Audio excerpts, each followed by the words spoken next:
যেহেতু আপার বন্দনা করলাম, উনিও একজন নারী। এই নারীর দোষের চেয়ে গুণ বেশি। ঠিক। সেই গুণগুলা কি জানো? নারী রোগের গুণ দেখো 7টা হইয়া গেল, নারী রোগের গুণ ভাইরে 7টা হইয়া গেল। আমি শাস্ত্র থেকে একে একে বলিব সকল। এক হইল স্মৃতি মাগো শুনো দিয়া মন, তারপরে কীর্তি মাগো কথাটা কেমন।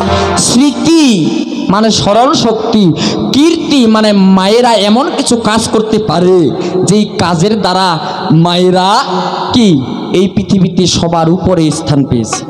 কি পায় নাই মা? হ্যাঁ, কীর্তি, স্মৃতি, এরপরে হলো ধৃতি। সংস্কৃত হচ্ছে ধৃতি, বাংলায় হলো ধৈর্য। মায়ের মতো নারীর মতো ধৈর্য আছে না।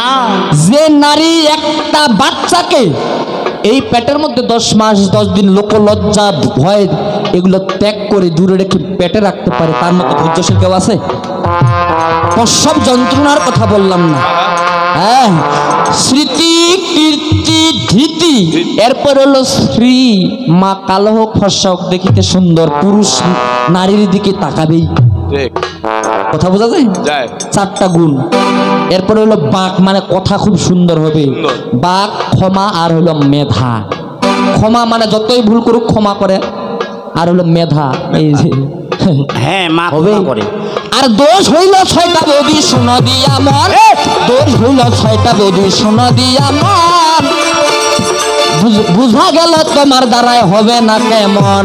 মিথ্যা সাহস, সততা, অধীরতা ভাই, আবার নিষ্ঠুরতা হইল দেখো এইগুলা ভাই। এইগুলা দোষ দেখো নারীর হইয়া গেল। আবার একে একে সেসব কথা শুনিবেন সকল। আবার হইল মূর্খতা ভাই, সারা সারি নাই। আবার অধীরতা আছে দেখো, এই তো 6টা পাই। আমার সুন্দর কথায় জবা, আমার সুন্দর কথা যারা। আবার আরো আছে ওরে দাদা শুনেন দিয়া মন। আমাদের ভাই চেয়ারম্যান ভাই কেবা হইল ধন। আমার দাদা সুকুমার শুনো দিয়া মন, সুকুমার দাদাই আমার শোনেন দিয়া মন। তার চরণে প্রণাম আমি জানাইলাম কেমন। কবি গানের মূল ভূমিকায় আমি চলে যাই। ওই যে কবি গানের মূল ভূমিকায় আমি চলে যাই। দেখো অনেক মুসলিম বান্দা দেখো আসিল হে ভাই। কবি গানটা এমন জিনিস শুনেন দিয়া মন। ভাইরে হিন্দু মুসলিম দুই শাস্ত্রে কথা চলিবে কেমন, তাই না? এই জন্য কিন্তু হিন্দু মুসলিম আমরা সবাই গান শুনতে এসেছি। কারণ হিন্দুদেরও আছে যেমন রাজা দশরথ, ভাইরে মুসলমানের আছে তেমন হাজি হজরত। হিন্দুদেরও আছে যেমন ভাইরে বুড়ি গঙ্গা দেবী, আবার মুসলমানের আছে তেমন মাথাতে মা বিবি। হিন্দুদেরও আছে যেমন ভাইরে রাম আর লক্ষণ, আবার মুসলমানের আছে তেমন হাসান আর হোসেন। হ্যাঁ হ্যাঁ, এই যে হিন্দু আর মুসলিমের আমাদের সামঞ্জস্য। এই ইসলামী কথা গান শুরু করতে গেলে আগে আমাদের ইসলামী ব্যাখ্যা শুরু করতে হয়। তো চাচা আমি সৃষ্টি থেকে একটু ব্যাখ্যা শুরু করি, ঠিক আছে? হ্যাঁ, তাই বলছে আওয়ালে আখেরি হইতে মুহাম্মদ নবী হইতে নাই কেহ পেয়ারায় আল্লাহর। আবার আপনি আপনা হইয়া আপনার নূর দিয়া সৃষ্টি করলেন দোস্ত আপনার। কথা বুঝা যায় চাচা? পরিষ্কার ঝকঝক টলটল। ওরে আওয়ালে আখেরি হইতে মুহাম্মদ নবী হইতে। হিমু আপা আমাকে 100 টাকা দিয়েছে। ইসলামিক কথা শুরু করলাম, হাদিসের কথা শুরু করলাম, হিমু আপা 100 টাকা দিয়েছে। ঠিক, এটা তার পুলসিরাতের ব্রিজ পার হওয়ার সময় কাজে লাগবে নেকির উপর। তাই বলেছে আওয়ালে আখেরি হইতে মুহাম্মদ নবী হইতে নাই কেহ পেয়ারায় আল্লাহ। তখন আপনি আপনা হইয়া আপনার নূর দিয়া সৃষ্টি করলেন দোস্ত আপনার। সৃষ্টি করিলে পরে অন্য নবী সাজদা করে, সাজদা করিলেন মুহাম্মদ আস্তে।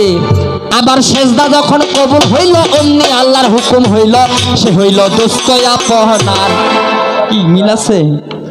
তবে নবী আনন্দেতে সে তুলিয়া খসালিতে অঙ্গটা ঝাড়িয়া খাড়া হইলে অঙ্গটা ঝাড়িলে পরে দুয়া ফটা নূর পরে নবীজির বদন হইতে চাঁদার সূর্য তাতে জন্ম নিল এই জগতে যা কিছু আছে কেতাবেতে ববি শুনে যা কবি শুনে যা শুনে যা ওই আমার কিবা বলে হাদিস খানা শুনে যা গেল হাদিস খানা শুনে যা শুনে যা আবার আপনি এলাহি বাড়ি আপনি রাব্বানি হায়রে আপনারও কুদরতে সিজিলেন পানি পানির শৈলাব যখন হইল পানির শৈলাব যখন পৃথিবীতে হইল ভাইরে তারপরে দুটি হাওয়া সৃজন করিল চাপলুস আর জুলুম দুটি হাওয়া দেখা যায় যে হাওয়ার বর্ষণে পানি বহে সর্বদায় বহিতে বহিতে পানি ফেনার মতো হইল